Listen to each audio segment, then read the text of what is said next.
Welcome to Scrubbed In, the DVM Journey, the podcast where we dive into the wild, rewarding, and sometimes unpredictable world of becoming a Doctor of Veterinary Medicine. I'm your host, Grace Gaynor, a current second-year veterinary student at Virginia, Maryland College of Veterinary Medicine. Whether you're an aspiring vet, a vet student, or just passionate about animals, this is your backstage pass into becoming a DVM.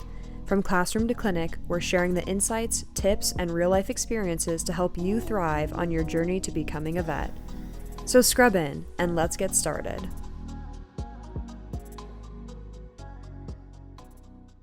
Welcome back to another episode of Scrubbed In. I'm your host, Grace Gaynor, and today I'm excited to welcome Mitch Barber, who is a current second-year veterinary student at the Virginia, Maryland College of Veterinary Medicine. Mitch, thanks for being here today. Thanks for having me.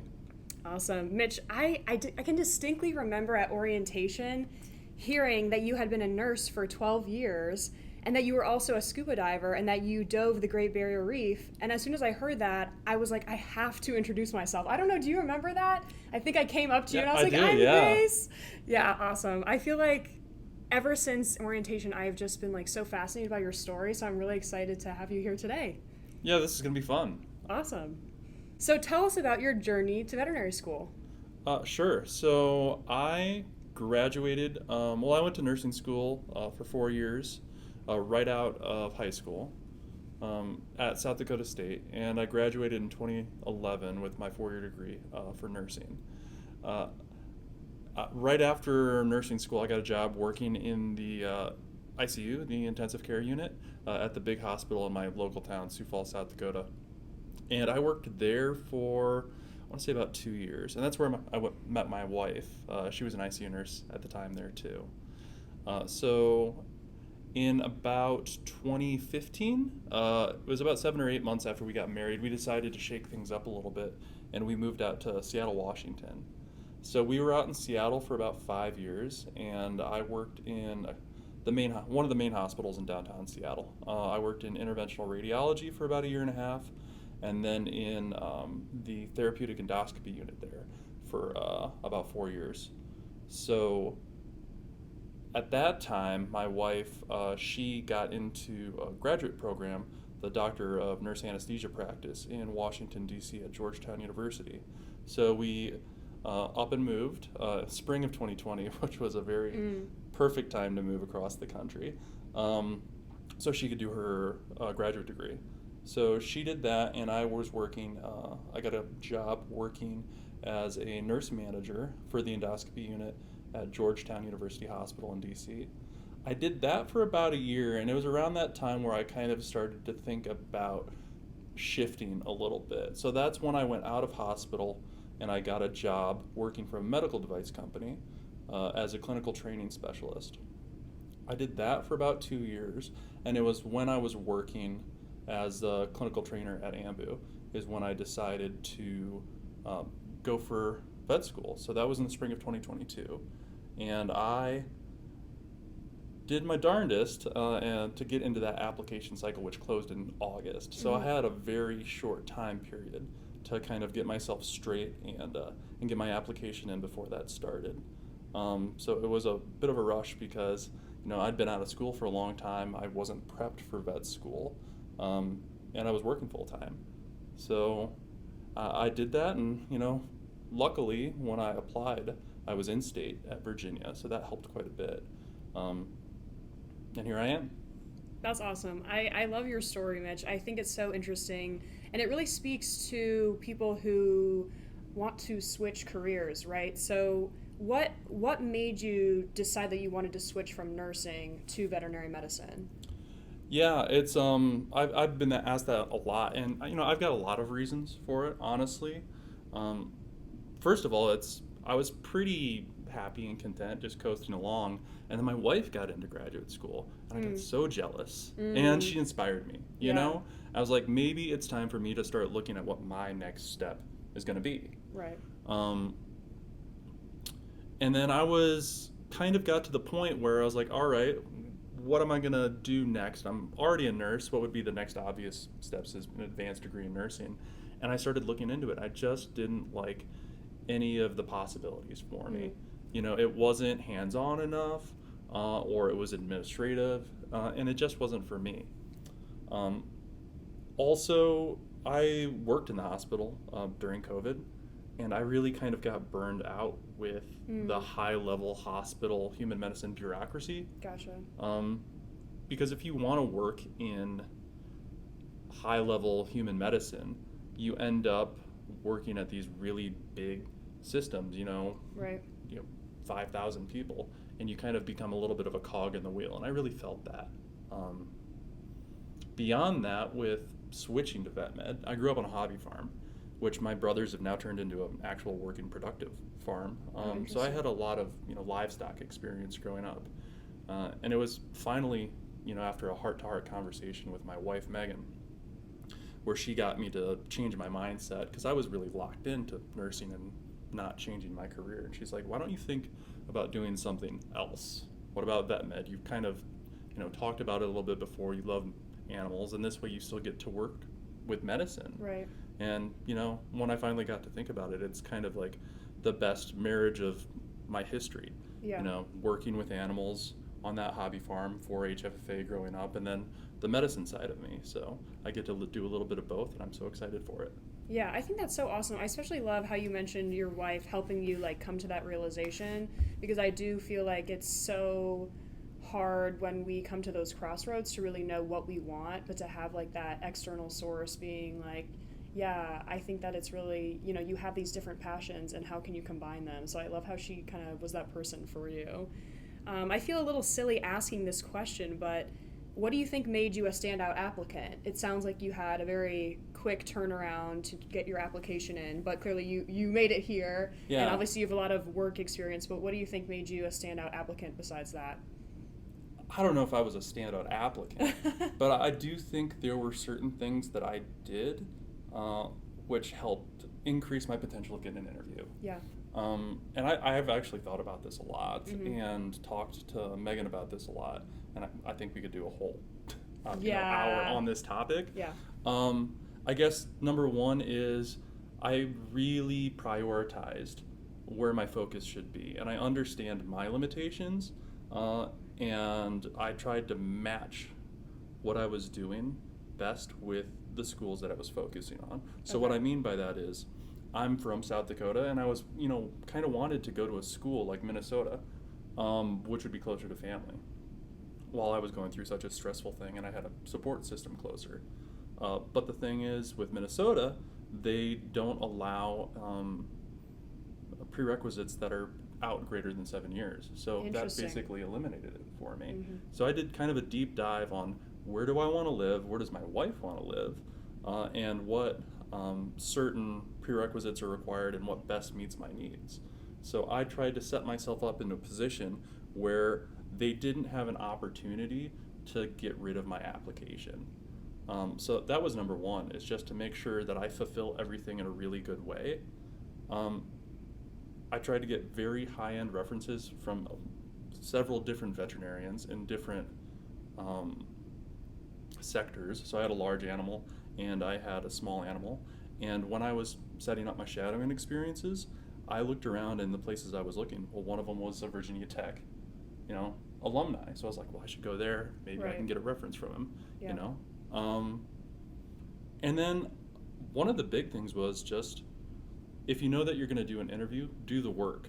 Practice, and try to practice in an environment that is going to be as similar as possible to the end environment. And that's one of the things I feel like that I did best, is once I managed to get my interview, Megan and I worked on this for maybe 3 weeks, where she would set up random questions for me, hand them to me, and I would go and record a 2-minute video in response, and then we would review that, and we did that nightly for like 3 weeks. And so when the interview time came, I was comfortable and I was ready, and I was more worried about answering the question versus just trying to get comfortable with the format.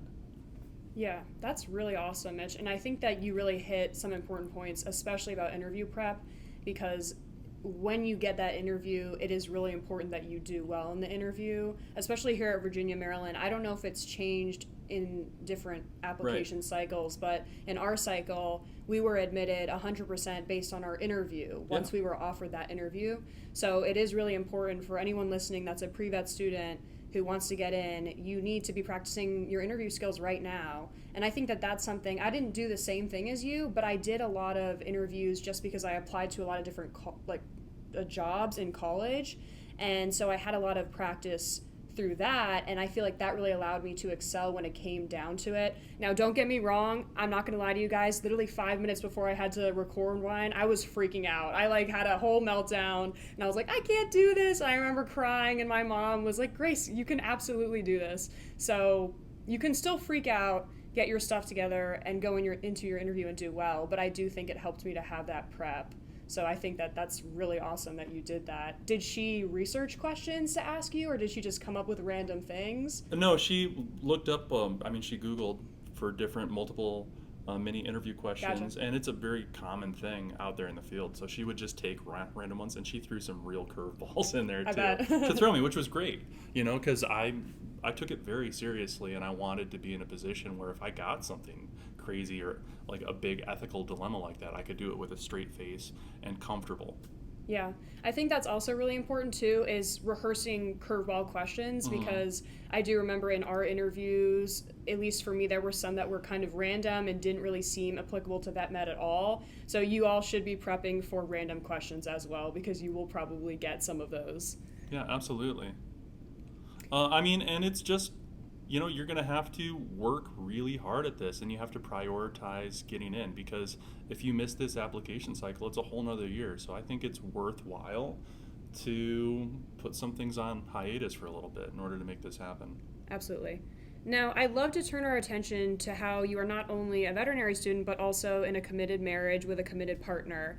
And I'd love for you to tell us a little bit about how you balance not only being a husband and a committed partner, but also a veterinary student who contributes to our community, because for anyone who doesn't know, Mitch is also a peer tutor, and he is the secretary for the Food Animal Practitioners Club. So you're not only a committed partner, you're a veterinary student, but you also help contribute to our community. So how do you balance all those responsibilities?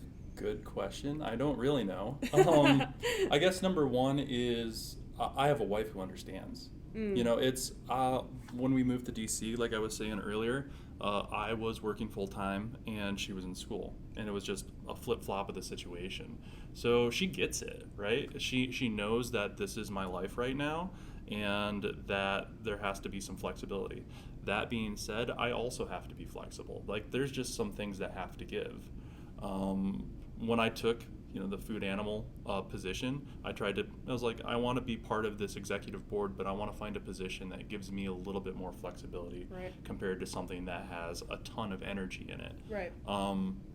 Additionally, same thing with peer tutoring. Like, I do individual sessions, but I don't hold group sessions, because that allows me a little bit more time, a little bit more flexibility. Because some weeks, something has to give, right? Right.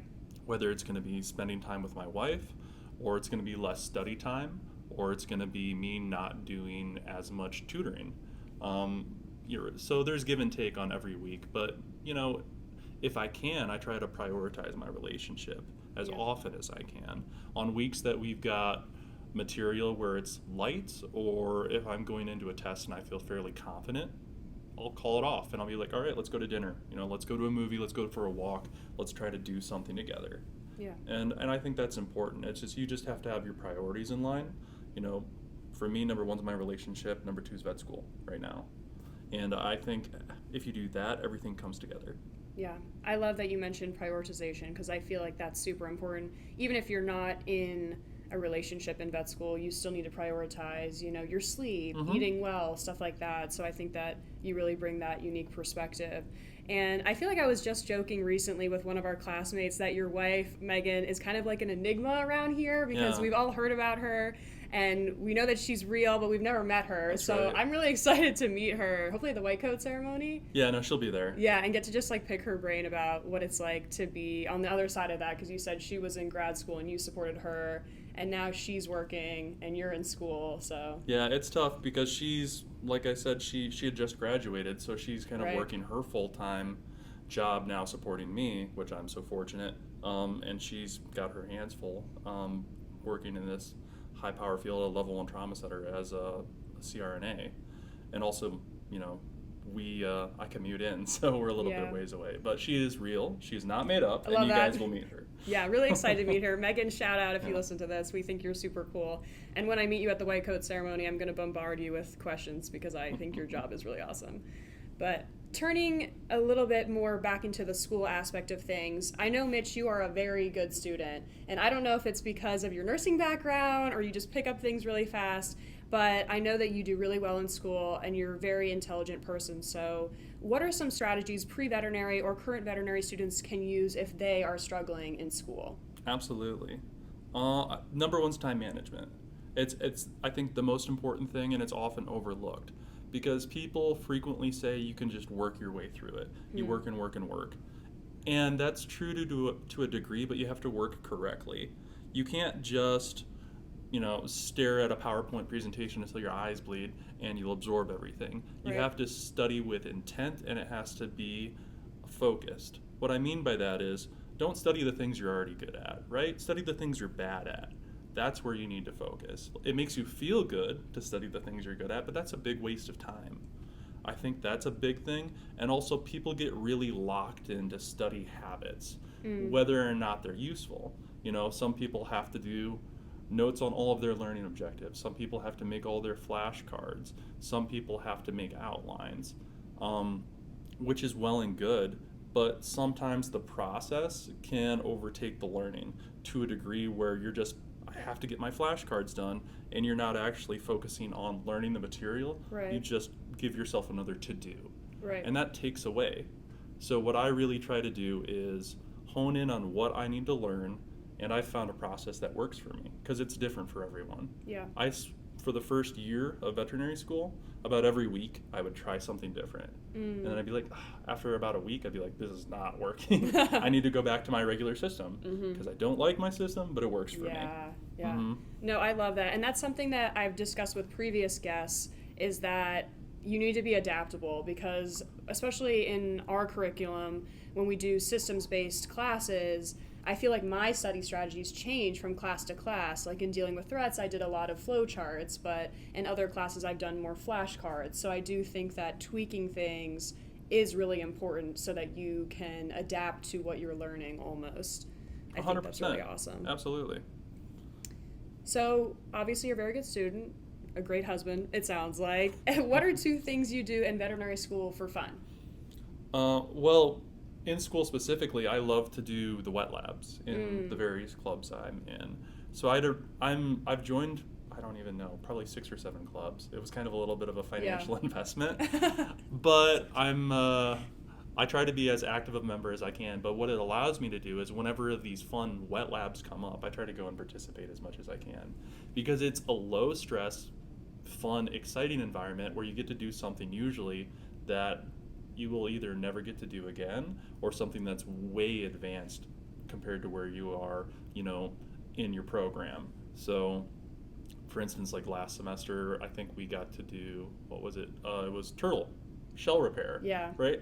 I'm not going to be a zoo vet or a reptile vet, so that's just kind of a one-off because I'm a member of the zoo club and I got to do it.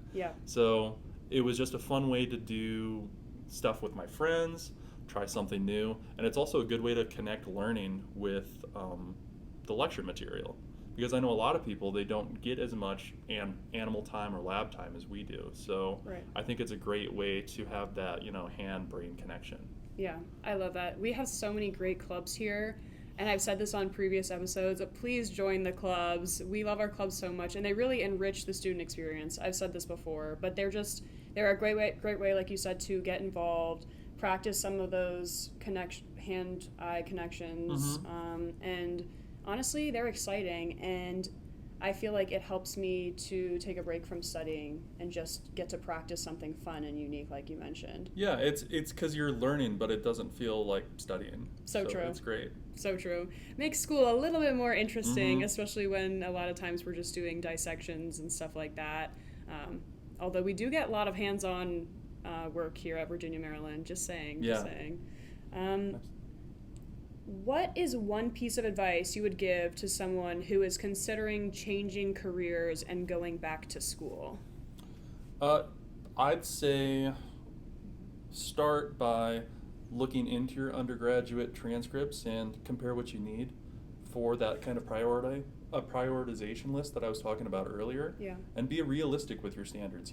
I would have loved to go to UC Davis or Minnesota, but I checked with Minnesota and I would have had to do basically my entire undergrad again. Right. Because I was 10 years out of school and they said anything over 7 doesn't count. Wow. And I even did an appeal process with their Interesting. academic affairs office, and they said no go, it doesn't work. So, and even then, with really trimming down what I had to take, I ended up having to do within about a year, because I started April of 2022 and had to end by June of 2023. I took 32 credits Wow. of online prerequisites while working full time. Wow. And that was a bear. It was a lot to handle. So that's a big thing. So if you're considering going back to school, I think that's a great place to start, is to make sure academically you're in a good position to put out that application. Then I'd say look at your support system and your financial system and make sure you can do it, because it would be really awful to do all that work to get in and to start school and then have to drop out. Right? So put yourself in a position where you think it's a realistic thing. And then finally, I say do it. You might lose, you might fail, but at least you tried. And I finally got to that position where I was kind of on the edge for a while. And I was like, well, I could keep going to a job where I'm not really fulfilled right now and go home and be relaxed and play on my phone and watch TV. Or I could go try, Yeah. And I think it's worth it, take a risk. Because if you're a non-traditional like me and you already have a career, you have a fallback. Yeah. And that is a nice place to land. Yeah. I love that advice. Just go for it. Like you said, the worst thing that can happen is that you can fail. And honestly, even if you don't get in on the first try, you can still learn from it, continue to work, and then reapply again. Because I feel like a lot of people get discouraged when they don't get in the first time. And you have to remember that there are so many people applying that if this is your dream, you really want this, you have to apply again and you can't give up. Because I think that a lot of people get discouraged, but the reality is it's just so difficult to get in because there's just so few schools and so many people applying. But you heard it from Mitch. Don't give up. Go for it. And from me, from the bottom of my heart, if you don't get in the first time, please try again, especially if this is your dream. Yeah, and cast that net wide. Don't just apply for one school, 2 schools. Apply for as many as you can that you think you have a realistic opportunity to get into. Right. And, challenge yourself. Right. You'll do better than you think. Right, absolutely. Mitch, something I really admire about you is that you are super well-traveled. What has been your favorite place or country to visit, and where would you like to go to next? This is such a hard question. I'm split between about 3 places, which are Japan, Norway, and Italy. I have to say Norway, I think, just because of my experience there was so good. It was probably the most beautiful place I've been to, and it was just such an easy vacation too. It was like, going to an all-inclusive beach resort because it was that easy and relaxing, but we were bouncing around and bopping all over the whole country. What I mean by that is it's just easy to travel there. Like, the signs are in English, everyone speaks English. Gotcha. Like, my wife has some dietary restrictions, and they were incredibly accommodating for that. So it was just no problem. Plus, we got to do all these really cool adventures while we were there. We rented a car and drove out into the mountains and did this big 17-mile hike. Wow. It was great. So I think that's my favorite trip so far. The food there was fine. Gotcha. But it was a great trip. My next one, I think we're thinking Costa Rica. Okay. Yeah, speaking of scuba diving, Yeah. that's something I really want to do down Yeah. there. So it might be a good one for maybe like next winter break. Yeah. To go get some sun and do some scuba diving. No, absolutely. I think Costa Rica is definitely on my list because what is it? It's the most like biodiverse country or something like that. Yeah. So I feel like that's definitely high on my list. But if you scuba dive there, let me know all I the will. good spots Absolutely. because I want to go there next. Lastly, Mitch, thank you so much for doing this with me. I really appreciate your time and all of your wisdom. What is one thing you are looking forward to when it comes to working in veterinary medicine? I think it's to continue doing medicine like I am and getting to do it in so many different environments. And versus when I was working as a nurse in human medicine, medicine on that side is so structured and boxed. And we still have specialties like that here in vet medicine, but you have a bigger base and a bigger opportunity to see a ton of different cases on a daily basis. So for me, I want to work in an ambulatory setting. Right. And I mean, on a day, I could go see, a horse, a cow, a sheep, whatever they need, and in so many different environments and in so many different disease states. And if, down the road, I decide that I want to, change things up, or I'm no longer physically able to do an ambulatory setting, DVM's a great place to switch it up and say, hey, maybe now I want to go work in public corporate, right? So I think it's the ability to work outside, which I'm so tired of staring at screens and looking at PowerPoint presentations under fluorescent lights. So I think that's a big thing I'm excited about too. So you want to do ambulatory medicine? That's my large goal. Animals? Yeah, food animal right now. So, but as being coming from someone who has switched their career, I'm staying open-minded, right? Because this is a 4-year process, and I'm learning a lot, not just from school, but about myself. So maybe things will change. So in a year or two, maybe I'll say, hey, I want to do an internship, or maybe I want to pursue a specialty. But for now, that's where I'm at. Yeah, absolutely. I love the open-mindedness because you never know where you're going to go in this profession. Yeah. So, well, I had the absolute pleasure of interviewing you today, Mitch, and I just want to say thank you for your time and all of your wisdom. I think that it's really going to help maybe people out there who are considering changing their careers. Yeah, absolutely. Good luck to everyone out there. It's worth it. It's a ton of work, but it's worth it, and you can do it. And thank you so much for having me. This is excellent, and I'm so happy to be here. Absolutely. My name is Grace Gaynor, and I just interviewed Mitch Barber, and we are Scrubbing out. That's a wrap for today's episode of Scrubbed In, the DVM Journey. Thanks for tuning in and being a part of our community of future vets and animal lovers.